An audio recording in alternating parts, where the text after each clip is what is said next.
Assalamualaikum warahmatullahi wabarakatuh. Hello everybody, my name is Raditya and I'm from Marwan Pakadaro. And today I will be acting as the first speaker of the government team with today's motion of this House regrets the establishment of cash cow programs in tertiary educational institutes. Now, I would like us to imagine a university classrooms not filled with critical thinkers and innovators or the brightest minds of our future generations, but instead filled to the brim with students who can barely understand the materials that are being taught to them due to the fact they can barely understand the language at which the professor is speaking with, while the professor itself is struggling to maintain the classrooms. The sad thing about this is that this isn't a fictional situation.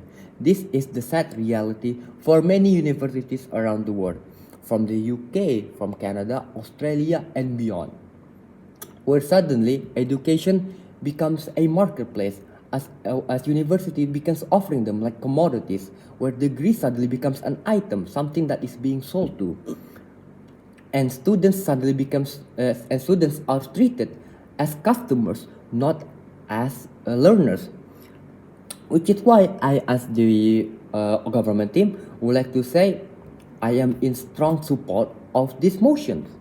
Now, before I get into my first arguments, I would like to clarify and define several arguments and several key terms in these motions. Like, for example, what is a cash cow programs? Now, cash cow programs are programs offered by universities that with the primary goal to gain revenue, to increase their bank accounts, often by targeting international students by offering the professional degrees like masters and diploma with very minimal academic costs.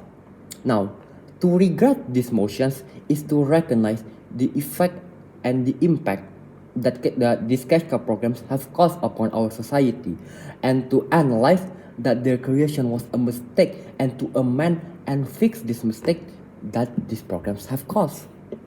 Now, and now I will get into my first argument now, where cash cow programs are often harmful in the long term because universities turn into cash cow programs to fill their funding as a way for them to increase their bank account. But the thing is, this is financially and academically unsustainable. Like, for example, let's take example in Australia, where universities like the University of Sydney becomes heavily dependent on funding from international students entering to these courses, where sadly the majority of the revenue comes from international students. So, and what happened is when the COVID-19 pandemic suddenly hit and borders begins to close, these universities begins to suffer. They suddenly lost a very major income, major source of revenue from them, and they suddenly have to cut several courses. And the impact of this is that suddenly these universities will become heavily dependent on a way of funding that is very vulnerable to shocks like international crises and pandemics, but also damages their reputations and also raise their educational qualities and standards begins to drop, creating long-term instability in their education. Now, continuing to the second point, which is resource misallocation. Like, when cash cow programs begins to appear, university will begins to invest their time, money, and resources into these programs because they make the most money, because they are heavily profitable. They are given the best marketing, the newest building, and high staff salaries because they make money, while other fields like humanities and teachers' educations are neglected and underfunded. Like, for example, let's take a look at our own country, Indonesia, where public and private universities have begun to offer a diploma and masters in business administration and data science in English taught courses, while neglecting and underfunding several very crucial and still very much important courses like agriculture, teachers education, and humanities, as I have mentioned previously. And these problems have not escaped major institutes in Indonesia because they suddenly begin to market their elite courses like products, like they are products that you have to buy, while their other departments are neglected and marginalized. Now, the impact of this is, of course, suddenly education becomes imbalanced, where suddenly society loses teachers. They suddenly becomes lose farmers, researchers that could help university, that could help society, that could help the universities to increase their prestige, just because they are not seen as profitable. And then continuing to my last points, which are lower educational standards. Like, of course, when universities suddenly begins to prioritize profits or revenue over their over education, then of course the quality of said education will begin to suffer, will begin to drop.